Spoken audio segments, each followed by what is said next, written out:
Okay, I think we're live. Hi, Hey, hi, Theo. hey. Good morning. It's morning here in California. Yeah, it's 5 o'clock in the afternoon. Sun's just starting to lower over here, so yeah, good. How are you?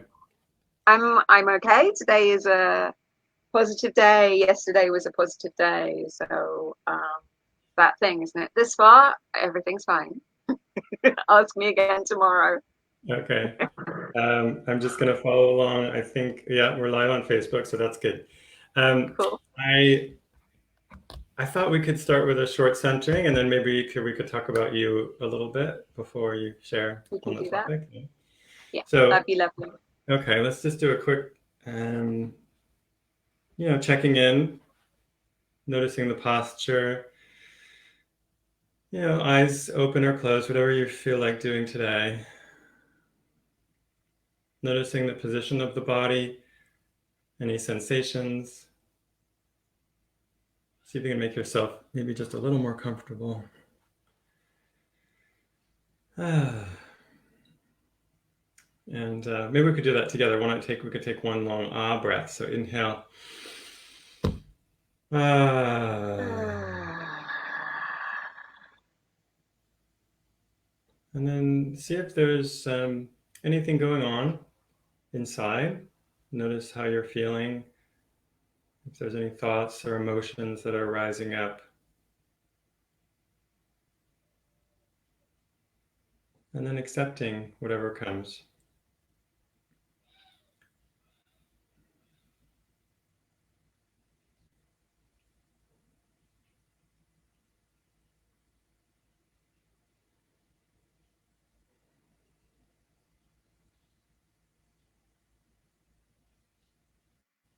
And then take another breath. And slow exhale. Coming back, opening the eyes if you close them. Thank Okay, you. It's a lovely thank way you. to start. So I wonder if you could introduce yourself a little bit more, or a little bit, and tell us about your work. There's so many different Okay. parts to it. I I would know, get confused. not all of them.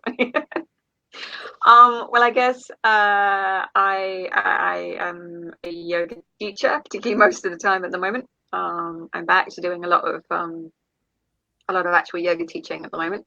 And I've been teaching yoga for I guess 12, 13 years, something like that.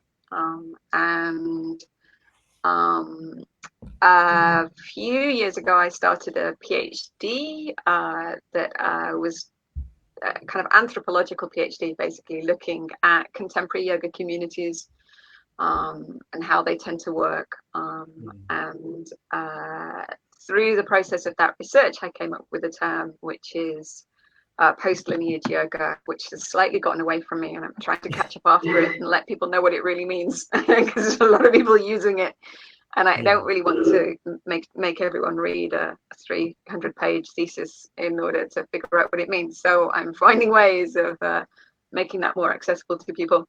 And as a result of that, I do a lot of training and workshops for yoga teachers when I'm allowed out of the house. So it's been an interesting few months having all of those been kind of cancelled. And I guess there are two other things I'm really known for. One is the kind of yoga nidras that I do. I'm a kind of yoga nidra specialist, amongst other things. I do a lot of work with the Yoga Nidra Network here in the UK in particular. And the other thing that I do is for a very long time now, I've worked teaching yoga with people with different kinds of disabilities, primarily children and young people with profound and multiple learning disabilities. Um, and it's kind of been interesting how fascinated people are with that side of what I do, because to me that's just Monday, that's just what I mhm. do. Yeah. So it's interesting bringing all of those things, increasingly weaving all those things together. I think talking about all of them. Wow. Yeah. I'm. Oh, there's a little echo. I don't know what that is. Do you hear I don't know. that? I could turn mine down a little bit more. Maybe if you can still hear me, if you could turn my voice down. Yeah. Um, well, I just want to follow up on that last thought you said because I think that's so interesting too with my work with accessible yoga. People think it's almost like as if it's something special or something Mm, outside of yoga to make it accessible or yeah, to teach. Um, yeah, it just feels like that's part of the problem yeah, in this is that somehow that's a specialty rather than just like the norm, you mm, know. mm. But I love that about your work. I wonder if you could say, since you mentioned post-lineage yoga, I mean, do you want to give us a short definition from you rather than Yeah. what we read? I'm getting better at that.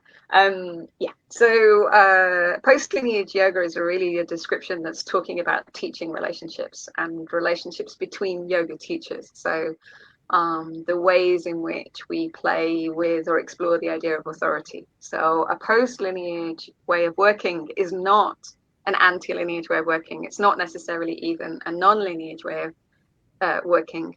It's any time that yoga teachers are talking cross lineage or they're talking to people outside of their direct line of transmission in order to figure out ways forward with the practice. So most of us as yoga teachers these days are engaged more or less in different kinds of peer networks of support, which tend to cross those boundaries. And it's not enough just to have the teachings that you were given as a yoga teacher. We're constantly figuring out new ways of doing things, particularly at times of great change, which is where we're at. And post lineage yoga is really about describing what makes that work and what the risks and what the rewards are of those kinds of processes in many ways, I think. And that's related to what we're talking about today. I mean, Mm, we're talking about what do we call this? Communities of practice, learning and mm, teaching, mm, during a pandemic. Like basically, it seems like this is a kind of an extreme example of what you've been already doing, yeah, right? Is that right? yeah, I mean, this has kind yeah, of pushed us further. yeah, into that place. Yeah, Yeah. yeah. And it's interesting. It's been like what's people's responses. I think people have been, everyone's on a roller coaster with what's happening. Everyone's got kind of in many ways similar stresses, and in other ways very different stresses or stresses hitting at different times. So some people have very little to do and are climbing the walls at home. Other people have never had more to do and are trying to find space within that.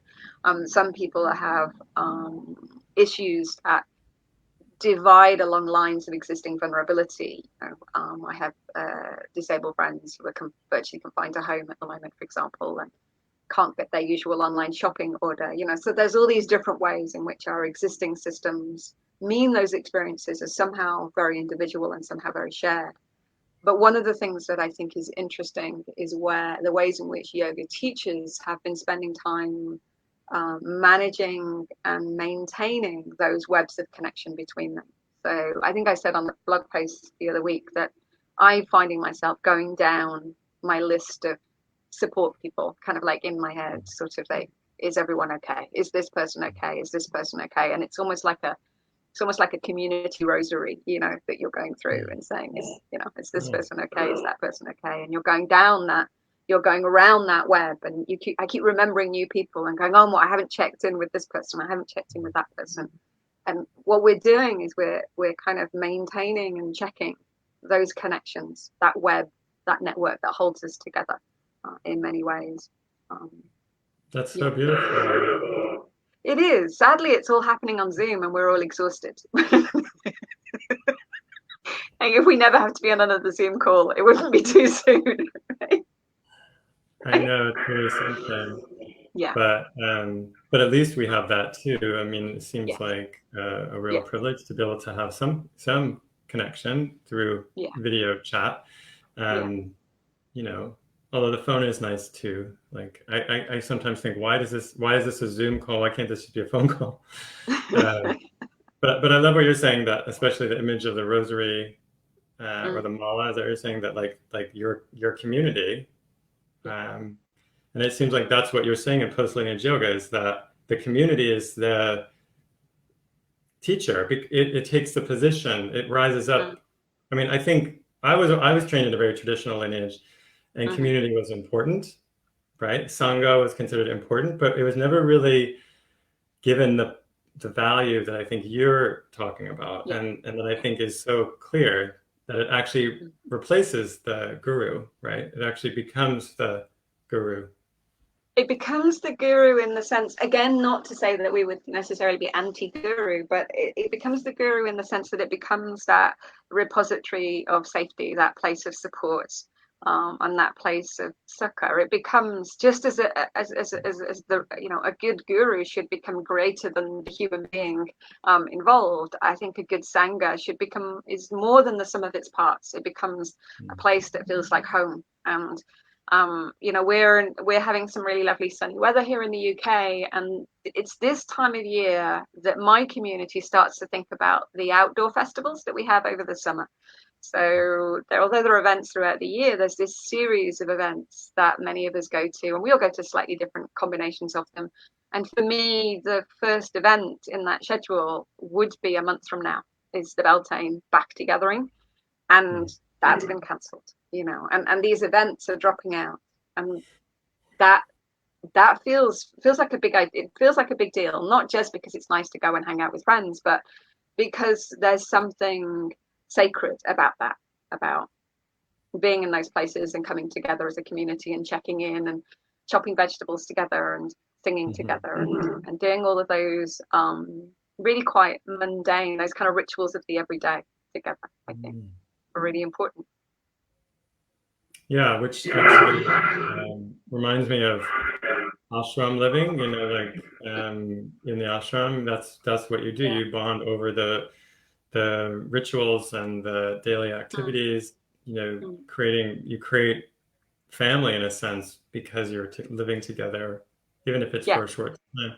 That's also why I created the Accessible Yoga conferences. You know, the in-person events have been so important to me because I know the power of that community usually in person, and how that creates this, like, it creates an energy of its own that's hard to replace. And that's why I'm wondering for myself, actually, I mean, part of why I wanted to talk to you is because I'm struggling with that. We had to cancel the summit, or not cancel, but at least postpone the Evolution of Yoga Summit that Accessible Yoga was planning with the Yoga Service Council, and possibly taking it online.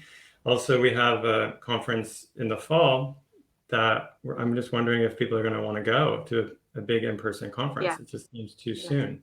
So if we move that online, I just don't know how. I don't know how to cultivate that feeling. Now. Yeah. And I think that to a certain extent, it will never be the same. And I think that I think it is more difficult to hold those kinds of spaces online. And I think that if you're one of the people holding the space as well, there's a lot more kind of emotional bandwidth, if you like, that's involved in making that happen. And I know that for example, just with kind of little local yoga classes, there's a lot of little local yoga classes that are moving online. I've moved one of mine online. You know, I'm holding circles for practitioners during the week, and everybody that I know is doing that is just exhausted, you know, because the students are having a beautiful time, but to do that over that connection feels really difficult, to give them a space where they can just land and that feels familiar, and in a way that it's so much easier in the, you know, in the ashram or the village hall, or, you know, in the local yoga studio we're used to doing it. So I think to a certain extent, I think just acknowledging that is an issue is a big part of it. I think the other thing is remembering that for many of us, that's what students are coming for. I think there are two kinds of things that we think of as teaching yoga, that although there's a spectrum, they're actually two different things. And those things are instruction and community-based classes. And they're not the same. And if you're somebody who instructs yoga, if you're someone who essentially delivers the tools to students for the students to work out what it means for them, then I think it's fine. You know, you just set your camera up. You know, there's a learning curve in terms of the technology, but beyond that, you're performing the way you would perform at the front of the shala or the front of the studio, wherever else it might be. But if the way that you teach yoga is about holding circles in which people can come together and find their own way to the practice, and, you know, all those little conversations you have with students around class and after class, and the little kind of, you know, how people are doing and how their dogs are doing, and, you know, and they're splitting up with their partners and all those kinds of things. You know, you're holding space for communities, and that is a different kind of process. And it's not the one is better than the other. It's just, it's harder to do that online. And therefore, I think if you are one of those kinds of teachers, I think there's, I don't think you should kind of rush to put everything on YouTube and, you know, make it all slick. I think what you want to do is get on a Zoom call or whatever with your community, if you can possibly figure out how to do it, and just sit around with a cup of tea and say, okay, let's move, let's breathe, let's chat, let's wave at everyone's pets, you know, let's kind of like, you know, do that kind of thing. Yeah. Because that's what your students are really coming for. That's what they value. That's what they want from you, I think. Yeah, I mean, I love that.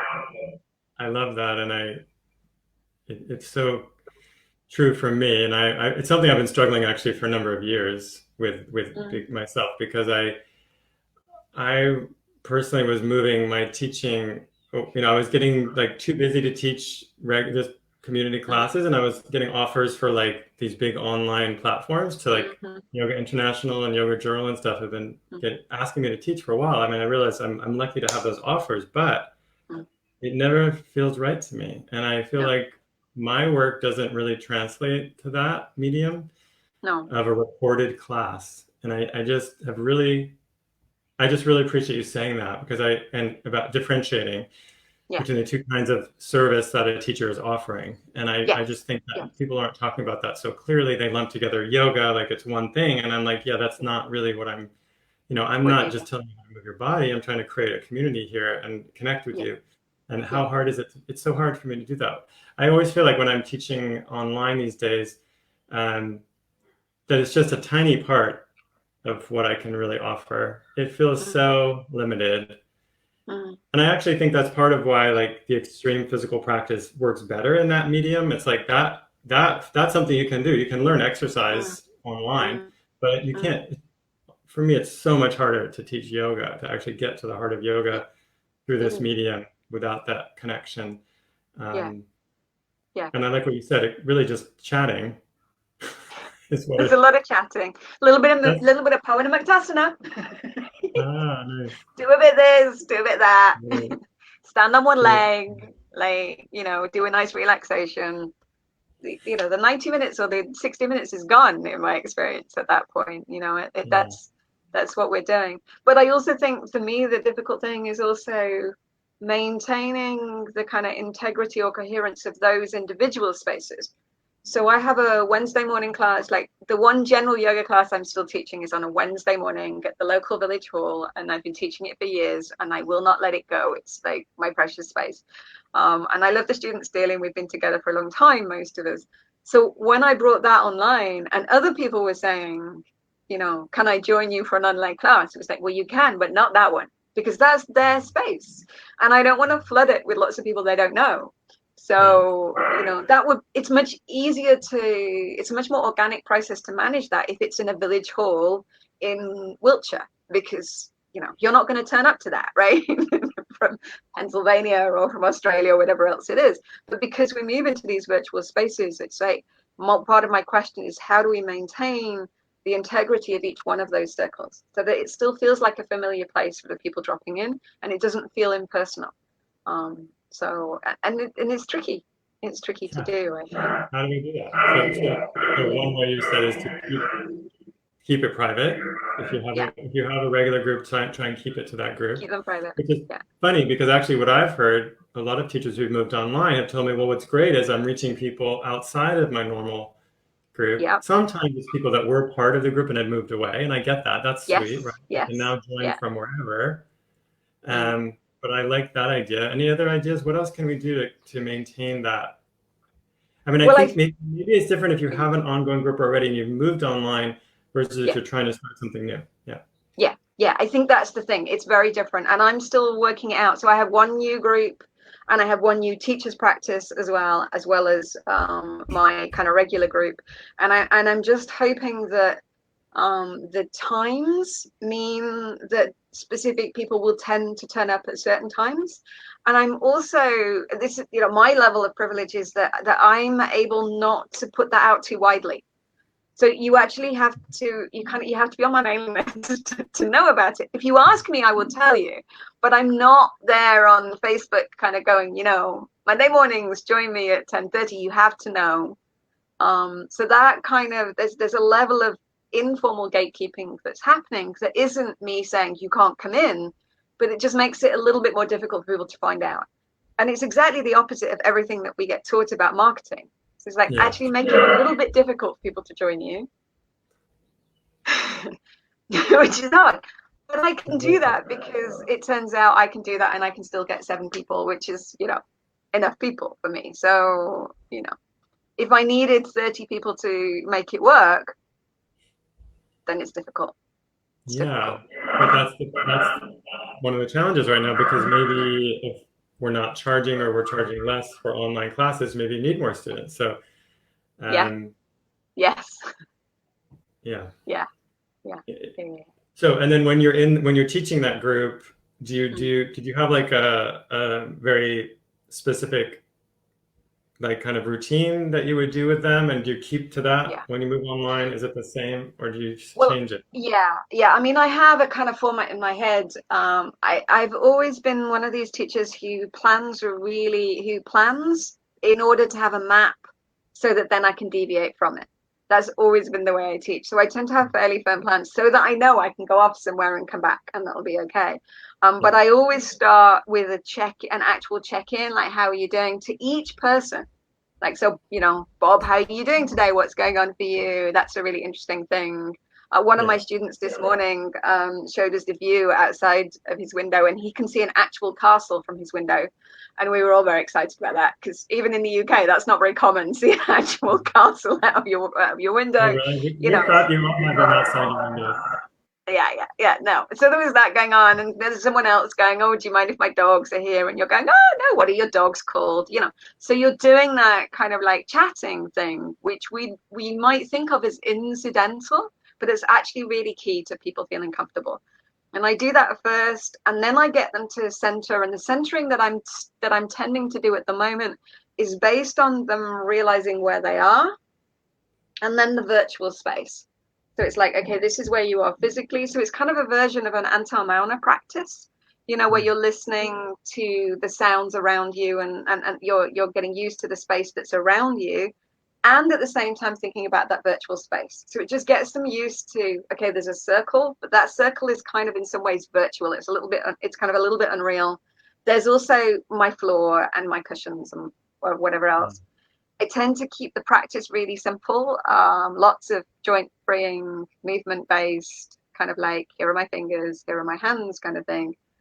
I like to give them something that helps people feel strong and steady. I think that's really good right now. So we do some standing stuff, some balancing stuff, but always looking for the playful edge rather than the challenging edge. That's one of the things that I say to them.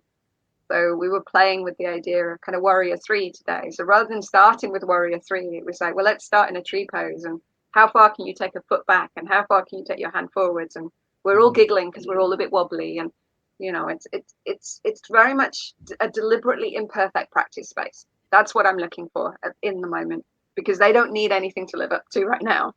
And then I'm going to take them down. I'm going to do a little bit of breathing work, and I'm going to give them a nice relaxation to finish. And I'm going to make sure I check in with them at the end as well. So I'm doing the kinds of things I would do in person. I'm just doing less of it and leaving more time for just the social and the chat, because it's the realization that that's what people need as much as anything else right now. Yeah, that's wonderful. So let's see, there was a comment Lisa said on Facebook that informal gatekeeping is key. I think this helps your existing people to trust you and feel more supported. This is what I do as well. Yes. She's finding more than half the people who come to the online class prefer to be present with no video and audio too. So she's not doing check-in at the beginning. Okay, so that's a really interesting part to it, and I think this is a really difficult thing to manage, because I completely understand the not wanting to see and hear yourself on the screen. It's a really weird part of part of the process. And as someone who, you know, I myself have suffered with eating disorders in the past, and there's a known issue at the moment with a rise in issues, particularly for people with body dysmorphia and eating disorders, because we're not used to spending all this time with seeing ourselves, and it's really freaking many of us out. So I completely understand that, because you start to feel weird about the way you look and what you're doing and so on. So it's a bit like practicing with mirrors. Like I've never understood those studios with mirrors in them. Like, oh no, thank you. Some people love them, I know. So I think that's a tricky thing, because on the other hand, being able to see everyone else is a really good thing, because that helps you feel like more of a community, because you're not looking at other people and going, oh, her hair's getting a bit long and I see Jivana's grown a beard, or you know what I mean? You're just hanging out. So you're not kind of doing that stuff. You only tend to do that with yourself. So it's a really tricky balance, because I understand why people might want not to join with audio and video. But then I, as a teacher, find it really, really difficult to teach if I can't at least see some part of my students. So what I tend to say to them is, so long as I can see some part of you, even if it's only a knee, that's really helpful for me. I love that. Otherwise, it's a little bit weird. I just want to see your knees. Yeah. You know, when they lie down. Yeah. Actually, I've seen some classes online like that where the teacher doesn't know where to put the camera, and you see them, you see the middle of their body or something. It's quite funny. Yeah, I know. But, no, I really appreciate that observation about how much time we're spending, not just on screen, looking at a screen, but actually looking at ourselves. And it's really disturbing. Weird.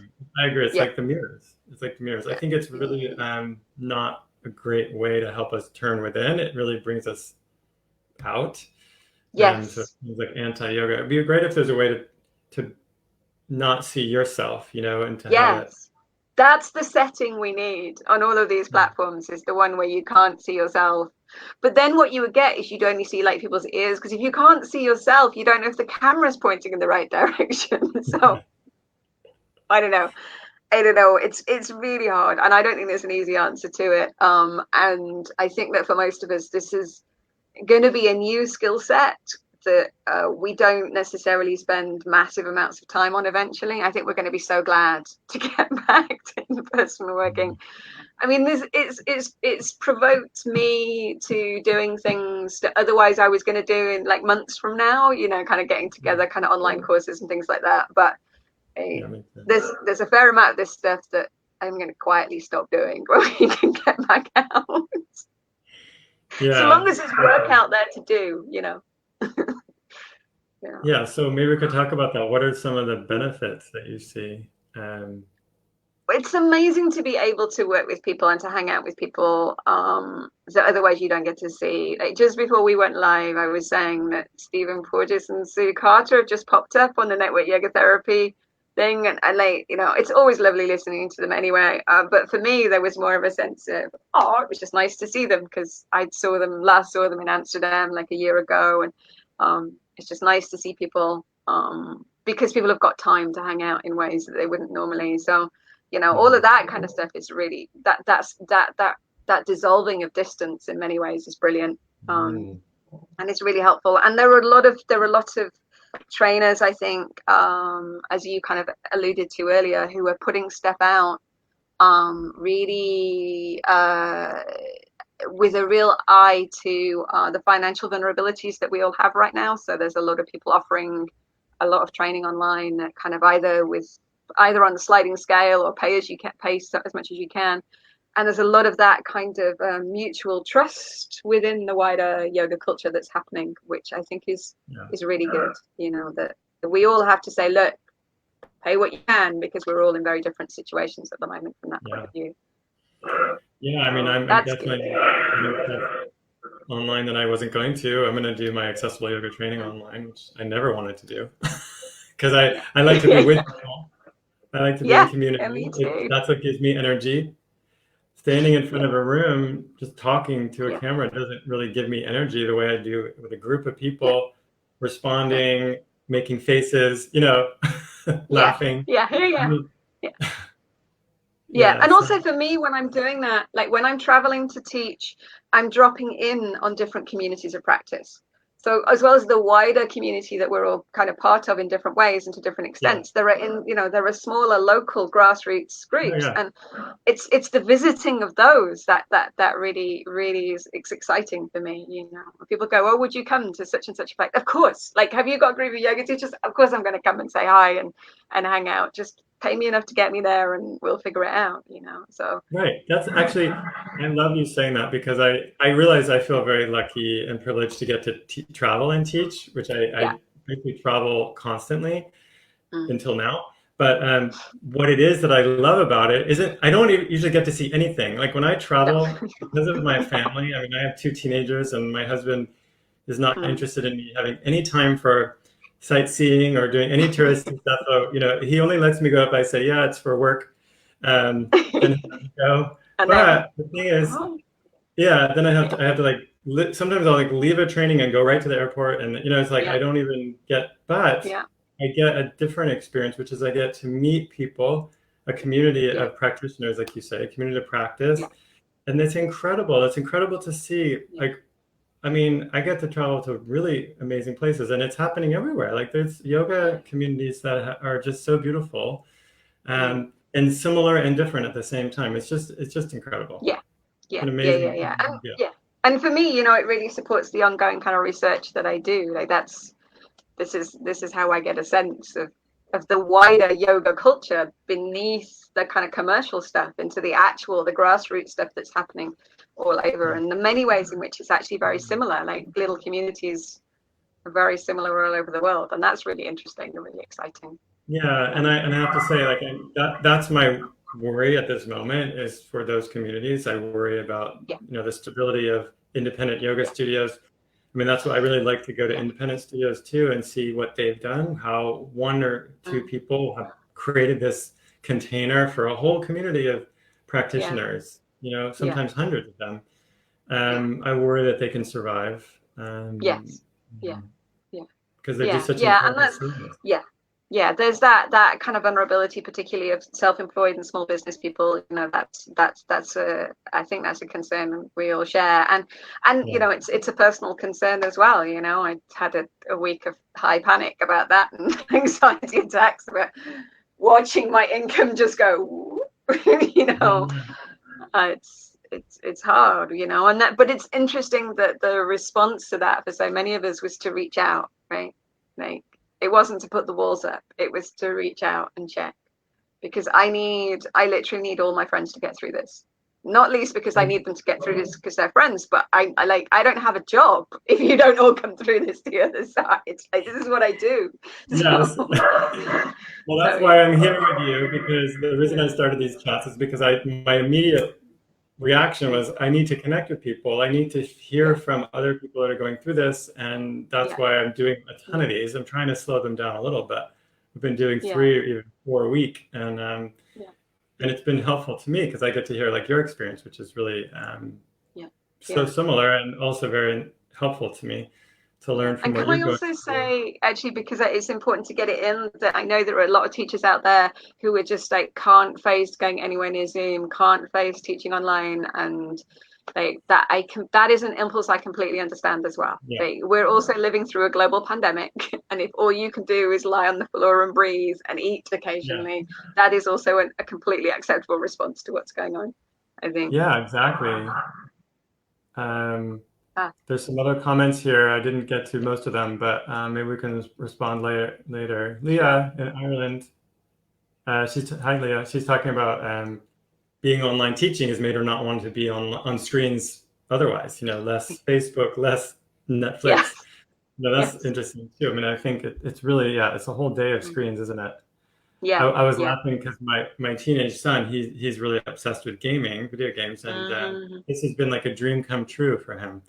Like, he's just like so excited. It's just 24/7 online during the day. Yeah, so like I'm constantly trying to get him out in nature. It's like, well, we can go into the yard or go for a walk. So Having said that, I would give a lot for a Nintendo Switch and a copy of Animal Crossing right now. I'm just saying. Well, I can connect you with him if you want. He's all over it.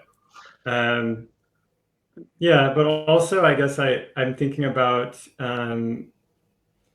students, especially. How about your students with disabilities? Have you been able to connect with Oh them? wow. Okay, so that is where it gets really, really difficult. It's different for different in different situations. So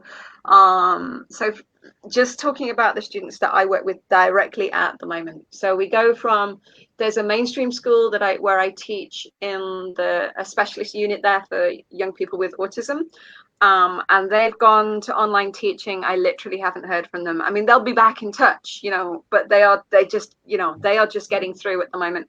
And I know that some of those young people that I support there are going to be having a really hard time right now. And there's literally no way I can support them. I'm sure other people are supporting them. It's not like I'm the only person in their life who can do that, but still that's hard. Yeah. And there's a college for young people with learning disabilities, and there's a few colleges like this where some of them are boarders and some of them are day students, and they've gone into partial lockdown. So what they do is, everyone who's like the staff have literally not drawn lots, like they've volunteered to stay or to go. There's a school just around the corner from me where the staff who've decided to stay are staying they're not going home. I mean, Wow. because that would contaminate things more. So and they're working with no PPE. They're working with they're not well paid people, generally speaking. And they're figuring that out. So that's hard. It's hard not to be able to support them in what they're going through at the moment. On the other hand, there's a young woman that I worked with for years privately who's profoundly disabled, and she's the one, at the moment, she's the one client I'm prepared to go and see live, and her mother's prepared for me to come and see live because she's a wheelchair user, and she's profoundly physically disabled, and I just do massage and stretches once a week. And without that, she has a lot of pain. So it's not that no one else can do the work, but I have the existing relationship with her. I've known her for years. She trusts me, and I know what she needs. And therefore, for all those reasons, I'm just not prepared to let them down, especially given that her respite center is closed, her day center is closed, and her mum's a single mum, and she's climbing the walls board.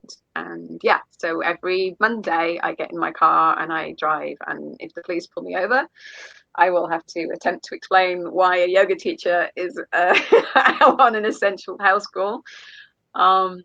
But on the other hand, she has a cousin that I also used to work with, who's profoundly autistic, and he's at home and he literally does not understand. He does not understand why he's not going to school, and he's not sleeping. He's not coping, and there will be a lot of disabled people in those situations as well. And the worst thing about this is that there have been cases.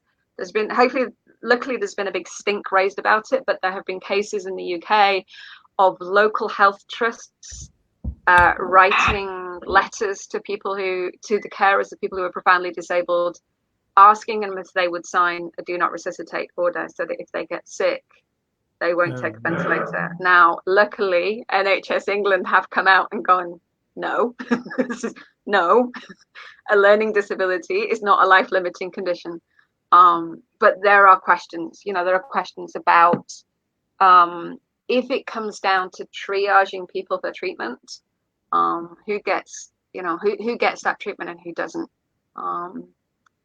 And I also, on the other hand, finally, I have friends who rely on kind of online shopping, for example, on a regular basis because they can't, they can't really shop otherwise, and they can't get food right now, Because everyone's So trying to. because everyone's trying to do that. So if there's anyone that you care for, you know about, that is especially vulnerable in that way, reach out, check in with them. That would be my advice to everyone. Yeah, I'm also concerned for caregivers, Yeah, who might not get, like you say, might not get support right now that they normally get. Might not have yeah, the breaks by, when the kids would no, go to a school or have a special time with some yes, extra staff that can't come. I mean, it just must yeah, be exhausting yeah, to be yeah, caring for, yeah.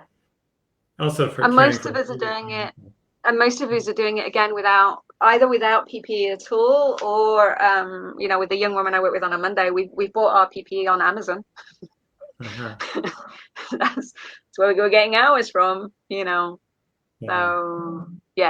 So yeah. So then it becomes a question, because I had to have that conversation with my partner. How do you Right. feel about the fact that I'm That you're going to do going. this job, and that is a risk factor for us? Mhm.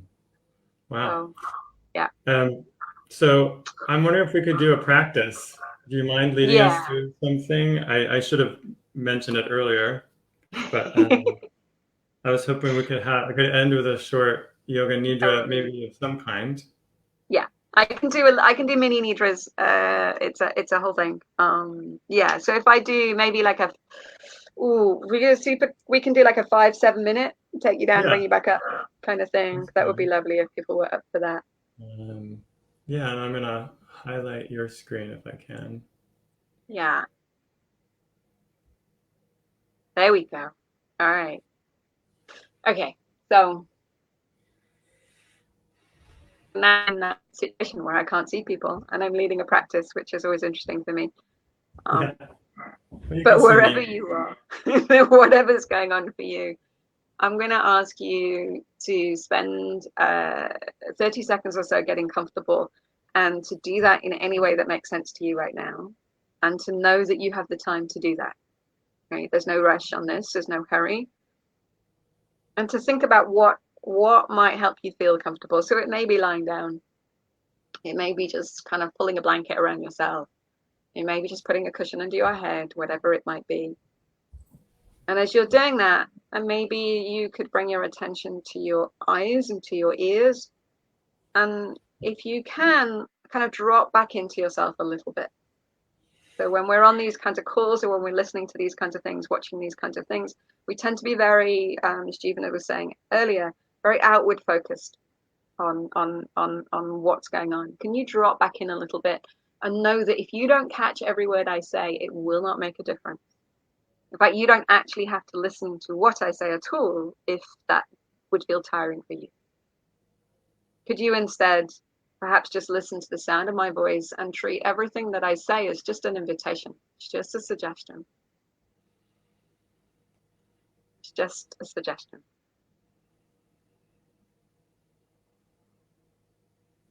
And as you start to drop back into yourself, that may or may not be a comfortable process. So I'm going to give you 2 possibilities that you might want to do right now. It may be that it feels like a good thing to drop into the sensations of the body and to feel your breath, maybe just feeling the simple movement of the breath, breathing in and breathing out. And that may be a comfortable thing for you to do. Or it may be that you would be more comfortable listening to the sounds around you, to the sounds other than the sounds of my voice. So if you're listening to the sounds around you, so right here, for example, in sunny kind of late afternoon, there are a few cars, I think, on the key workers on their way home from work. It's the sound of my partner moving around in the house somewhere. Other than that, there's a fair amount of stillness. You may be able to hear different things. Or you may be focusing on the feeling of the breath as it enters and leaves the body, feeling that gentle rise and fall of the body with the breath.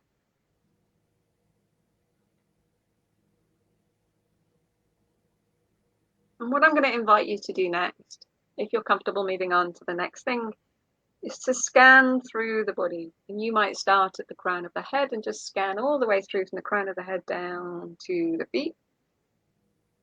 And then come all the way back up to the crown of the head. And there isn't a speed at which you need to do this. You can go at any rhythm or route that works for you. And you can adapt this in any way that feels good for you. The idea is that you're just moving from the top of the body down to the bottom of the body. Alternately, again, you can just continue to listen to the sounds around you, feeling the space around you.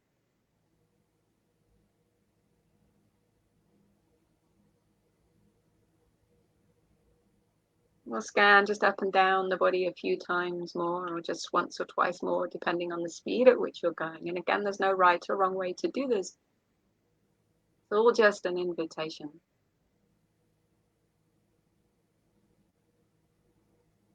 Is it possible? Is it possible just for a moment to drop in even as you're connected to this virtual space? And indeed, what I would invite you to consider next is the edges of your body, just any sense in which you exist. Maybe that's the clothes around you, or the kind of slowly growing hair on all our heads right now. None of us can get to a hairdresser's or a barber's. So you're thinking about the edges of the body. You could just think about an outline for the body. It doesn't need to be anything too profound or deep. And inside of the body you exist. Outside there is the world. And that boundary that you draw between you and the world is slightly arbitrary. Things are kind of coming in and out of that boundary all the time. You're feeling the weight of clothes around you. You're feeling the temperature, or just again, the breath entering and leaving the body the whole time.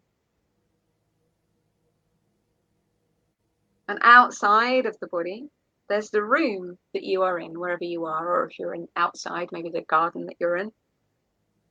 You could think about that as another boundary, another membrane that allows things in and out, that creates the difference between outside and inside. There's nothing you need to do about any of this, just spending some time with the idea of outside and inside the body, outside and inside the room, or the garden, the space that you're in.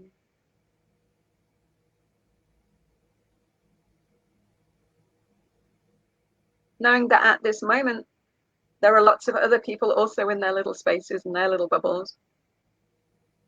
And all the many, many ways that we are still connected to each other. If you're still getting your deliveries from Amazon, when you're still going out shopping, or this morning we had a bee. We had the windows open and the bee came into the house. So to get the bee in the house and gently out again. You know, all those ways in which the outside comes inside and the inside goes outside. And you may be feeling vulnerable about those edges right now, and that's okay. You may be feeling that those boundaries, those edges are tested, or that the connections between you and the world outside are also tested. And however you're feeling about that is absolutely fine right now. But sometimes sitting with an idea can help us feel a little bit more comfortable about it.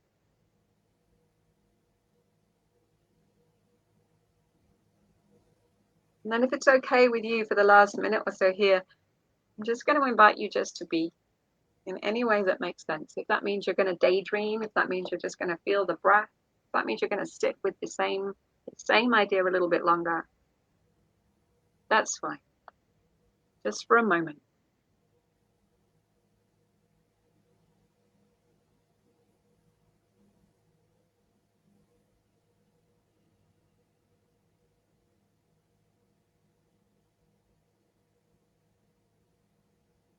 Just for a moment longer.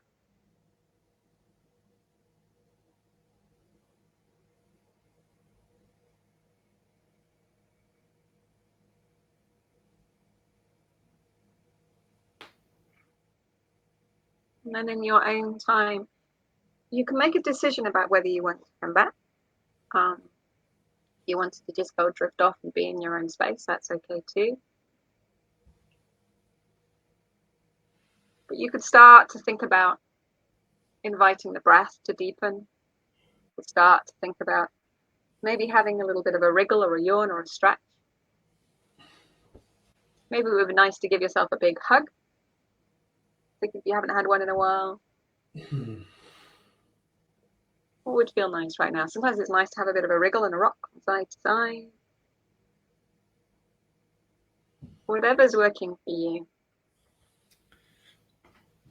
This part of the practice is complete. Hey. Hey. see. Here we go. Thank you. Wow, that was amazing. I love that inside outside. Mm. That was beautiful. I Anyway, find thank for you. me so often what makes the difference is sitting with the idea of something. Like I don't necessarily have to change anything. Sometimes I just need to sit with it, and then I can be a little bit more comfortable with it. Yeah, I mean, I think that's a huge piece of what yoga is about, is Yeah. Yeah. consciously be with this Mm. reality, but in a more aware way, you know, in a Yeah. more conscious way. Yeah. Yeah.